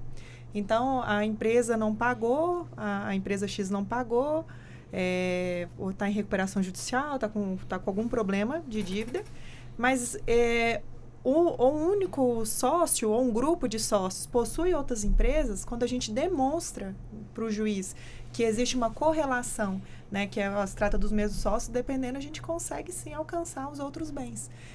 Inclusive, no polo passivo da própria ação, previamente a gente já faz esse trabalho de buscar o que ele tem, dependendo, a gente já chama todo mundo, todas as empresas, que a gente chama tanto o jurídico, a pessoa jurídica, com a pessoa física, né? Então, para o polo passivo, pode se chamar. Ou outra situação, eu entro com uma ação, não estou conseguindo executar a empresa, não consegui alcançar os bens da pessoa física, eu posso apresentar no decorrer do processo um fato novo. Olha, esse sócio, ele abriu uma outra empresa, já, inclusive, dependendo do porte da empresa, a gente apresenta lá o capital social estimado, que ele está apresentando numa busca simples do CNPJ, ou então já é uma empresa vultuosa, olha como ele está se posicionando aqui no mercado.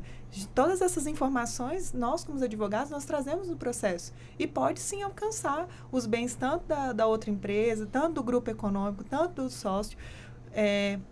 Só uma observação. Vamos falar que nessa empresa X, ele tinha um único sócio e está aqui com a dívida, né? O credor entrou com essa ação, mas ele está numa outra empresa são 3 sócios. Só a gente vai responder pela cota parte dessa empresa Y, pela cota parte dele. Vamos supor que a empresa é dividida 33,33% para cada um. Eu vou conseguir alcançar naquela outra empresa a cota parte dele.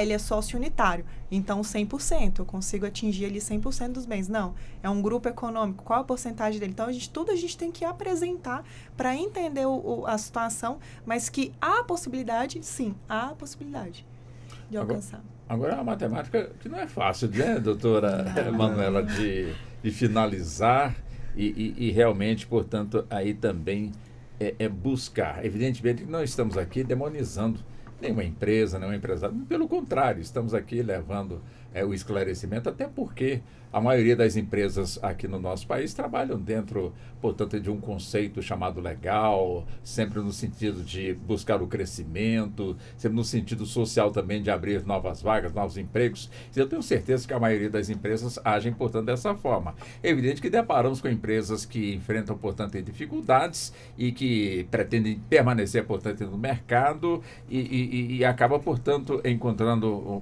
como já foi dito aqui, né, empurrar com a barriga para ver se consegue de alguma forma resolver. Mas, evidentemente, que temos aí a nossa legislação que, de alguma forma, ela mostra o caminho em que as pessoas que estão nessa situação difícil, elas podem realmente encontrar uma solução, né, doutora Manuela? É verdade, ela vai moldando aí a nossa sociedade, né? Queria fazer só uma observação, Walter, para o trabalhador que está no dia a dia e fala, será que a minha empresa está pagando corretamente, né, meus direitos, né? O que ele pode fazer? Ele pode entrar no extrato de FGTS, isso o funcionário de carteira assinada, tá, gente? Ele entra no FGTS, no extrato, então 8% do salário dessa pessoa todo mês vai estar ali nesse extrato sendo depositado. Então, é uma forma dele verificar se isso está sendo pago. Uma outra coisa que ele pode fazer é acessar o portal do Meu INSS com a senha GOV dele e ali ele vai ver o extrato previdenciário do Cadastro Nacional de Informações Sociais. Nesse cadastro também constam todas as contribuições feitas. E queria colocar uma observação. A gente falou muito de refis, né? Que é o refinanciamento de dívidas, né? Então, vamos pensar, é o que você colocou, né, Walter? Vamos considerar aí a boa-fé de todo mundo, claro. E existe, né? A maioria é realmente assim. E aí, o que a gente tem? A pessoa, o empresário, ele está sobrecarregado e ele refinancia essa dívida. Muitas vezes, vai dar a impressão de que o empregador não pagou porque não vai aparecer no extrato do empregado. Mas porque ele refinanciou, vai para um outro código e acaba não vindo de forma individualizada. Isso é uma observação que é para se fazer, porque muitas vezes a gente olha, né, o previdenciarista, principalmente, né, ele vai olhar o extrato da pessoa e a carteira assinada e fala, olha, aqui a carteira da pessoa foi até 99, por exemplo, e aqui as contribuições foram até 97. Esses 2 anos podem ter sido pagos pela empresa. Isso eu aprendi numa aula com um auditor fiscal. E ele fala que muitas vezes ele é pago, mas ele não vai para o CNIS, porque o sistema de pagamentos é um, o sistema para mandar para o CNIS é outro. Isso é claro que com a evolução dos sistemas a gente espera que não exista mais. Mas então nem sempre, né, a gente olha lá as verbas. Isso é uma dica importante para o funcionário, porque às vezes, né, aquele dia a dia dele, ele pode sim verificar os seus direitos. E voltamos aí à questão da educação, né? Educação que é importante, né? Que é pra gente. Bom, como nós já estamos caminhando, o tempo voa aqui, né? A gente vai falando, vai discutindo, o tempo voa. Deixa eu começar com a doutora Carla. A doutora Carla só fica dentro de 3 minutos à vontade. De repente, a senhora está esperando uma pergunta, eu não tive a capacidade de fazê-la, e a senhora fica à vontade, então, para poder, dentro desses 3 minutos, a senhora expressar e colocar o que a senhora entender. Bom, conversamos aqui sobre dívida e a possibilidade de penhora da aposentadoria, né, de um benefício previdenciário. Então, nós, primeiro, temos que ter preocupação com a nossa educação financeira, para que a gente saiba se manter num patamar em que consigamos extrair da nossa própria vida a possibilidade de pagamento das nossas obrigações. entender que, a despeito que não é mais novo, né, do nosso Código atual de processo civil, não há mais a impossibilidade da penhora dessa nossa verba. O que isso quer dizer? Que sim, nós não temos mais a possibilidade de alegar perante o judiciário que aquela verba não pode ser mexida. Logo, dívidas, elas podem sim ser cobradas ali dentro. Lembrando que dívida previdenciária tem um cunho social, assim como a dívida trabalhista. E a dívida trabalhista tem a mesma natureza alimentar que um benefício previdenciário. Então, eu não posso falar para uma pessoa que a aposentadoria dela, o benefício previdenciário dela, é mais importante do que uma verba trabalhista, que ela pode não ter sido recebida, por exemplo, no fim de um contrato. Isso nos faz entender que não há uma escada de importância entre essas verbas. E que sim, quando a gente percebe que há um prejuízo de alguém, a gente precisa sanar aquele prejuízo. E se for necessário, a gente pode penhorar o benefício, a gente pode penhorar algum bem, para que a gente consiga garantir para que as pessoas tenham a dignidade de viver, ter o seu sustento plenamente garantido, né? E o direito previdenciário, ele é visto como muitas pessoas tendo como única saída a aposentadoria, e não é. O direito previdenciário, ele vem para garantir vários riscos. Os riscos de uma prisão, o risco de um adoecimento, o risco da morte, né, com a pensão por morte, o risco da velhice, que quando chega a idade a gente tem garantida, né, garantido o nosso benefício. Então, o direito previdenciário está também para garantir que quando ocorra qualquer desses riscos na nossa vida, tenhamos um seguro. Então, a gente precisa também transformar o nosso país num país mais previdente, mais preocupado com isso, fazendo com que a nossa sociedade tenha um equilíbrio muito maior, né? Então, o direito vem para garantir todas essas possibilidades para que todas as pessoas tenham, na verdade, uma boa vivência, não sobrevivência, né? E por isso, sim, acho interessantíssimo que tenhamos estado juntos aqui entre previdência, direito do trabalho, direito empresarial, né? Para que a gente consiga pensar de forma sistêmica, complexa. Porque o nosso trabalho como advogado é que a gente consiga também uma sociedade mais justa. Esse é o objetivo da nossa Constituição, inclusive, uma sociedade livre e justa. E para que uma sociedade seja livre e justa, a gente precisa sempre ver todos os nossos direitos garantidos. Perfeito. Doutor Vinícius, como o direito trabalhista e o direito previdenciário, ao que parece, caminham juntos, fique também à vontade nos 3 minutos para as considerações finais.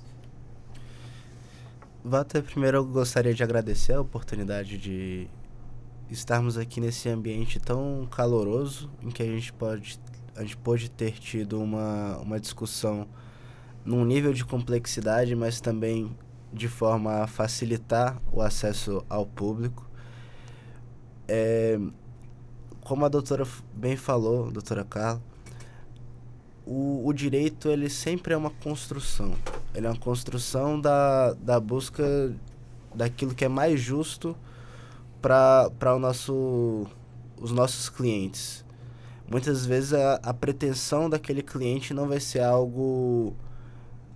Ele não vai receber exatamente o que ele queria naquele momento. Mas muitas das vezes o papel do advogado é se utilizar da lei, aplicar a lei, mas também inovando. Inovando em que sentido? Garantindo os direitos dos nossos clientes de um modo justo, de um modo não equiparado, mas de forma a trazer aquilo que é mais apropriado para aquele cliente. E essa questão do benefício previdenciário é tão interessante porque você vê como é que o direito ele vai se modificando ao tempo. Ele não está preso numa caixinha. Eu acho que é uma coisa que a gente tem que pensar sempre muito. O advogado ele não pode se prender numa caixinha, achar que aquilo ali está posto e não tem como mudança. Esse é o tipo de advogado que a gente não pode confiar, digamos assim, porque o advogado ele tem que estar sempre se atualizando, ele precisa estar sempre buscando inovações, mudanças no seu raciocínio jurídico para que ele possa trazer aquilo que é mais adequado para o cliente. Acho que é isso. Perfeito. Doutora Larissa Muniz, também vamos aí com as considerações finais dentro dos 3 minutos.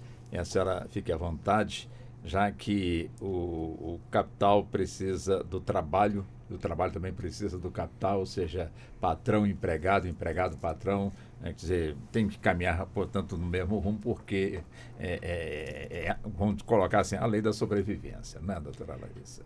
Com certeza. Primeiramente, eu quero agradecer essa oportunidade, mais uma vez, estar aqui com você, Walter, estar aqui com vocês também, meus colegas advogados. É sempre muito engrandecedor, tanto como profissional, como pessoal. E espero que possamos nos encontrar novamente e refazer ou fazer um novo debate. Foi muito bacana. Saio daqui com uma sensação muito boa. A doutora Carla usou uma palavra, na verdade, que eu acredito, que inclusive eu faço parte da comissão aqui da seccional, que se chama sistêmico, que é o sistema.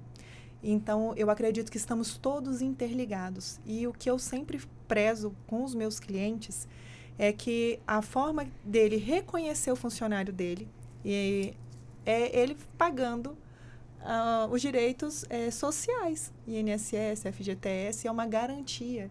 O funcionário, quando ele se sente pertencente a uma empresa, e essa forma de pagamento é uma forma dele ser visto, ele vai produzir até muito mais. Então, eu acredito na parte preventiva e na parte sistêmica. O empregado e o empregador, existe uma relação, é uma troca. Então, da mesma forma que você exige um serviço, você requer um serviço, você tem que ter a contrapartida para que isso flua da melhor maneira possível. Então, tudo que a gente discutiu aqui, na verdade, eu acredito que é um grande sistema. Então, se um deixa de pagar, aquele sistema ele falhou. E acredito que se o funcionário, que às vezes ele não tem conhecimento disso, mas a partir do momento que ele tem conhecimento, ele vai falhar. Ele vai falhar na prestação de serviço e ele pode requerer, inclusive, uma rescisão indireta. E o que é rescisão indireta? O empregador ele vai fazer o desligamento com todas as garantias, 40% do FGTS, a multa. Então, assim, essa seria um lapso também nessa relação. Então, o ideal que a gente conversou aqui é que não chegue a esse ponto. Se chegar, existe, nós advogados, que como a doutora Carla falou, que é o que eu acredito também, que conforme nós vamos apresentando os fatos que estão acontecendo, a legislação ela vai se atualizando. Então, esse novo CPC é a prova disso. Então, o que era impenhorável, via de regra, antes, agora já tem essa possibilidade e que caminha para uma jurisprudência já que é da penhorabilidade mesmo, né? Então, assim, você que é empresário, olhe para o seu funcionário, invista nele, porque ele se sentindo reconhecido, ele vai produzir muito mais, ele vai se sentir engajado.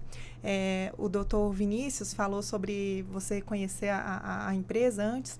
Com certeza, o empregador, quando vai contratar, ele não olha o currículo para verificar se aquele funcionário faz parte da visão, dos valores da empresa.